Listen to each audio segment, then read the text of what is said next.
Today, a Polk County District judge has struck down Iowa's fetal heartbeat bill. The restrictive abortion bill was passed by the legislature last year and then signed by the governor. But the ruling makes the enforcement of the law impossible. It's tonight's top story. The judge heard arguments in front of a packed courtroom in early December as supporters and protesters came out in droves. That case was filed back in May by the ACLU of Iowa and Planned Parenthood, who argued that the fetal heartbeat law was unconstitutional.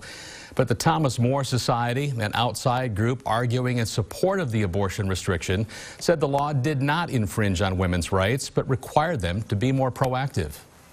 They have told us today that this case turns on one fact, and that is that a 6 or 7 or whatever week child is not viable. It's fundamentally not about viability, but about prohibition. This case is about whether the state can prohibit women from having an abortion. Now, the judge took the better part of 60 days to consider those arguments and ultimately laid out in his ruling today that the state law was a violation of due process and equal protection. His decision effectively ends any chance of the law being implemented or enforced here in Iowa.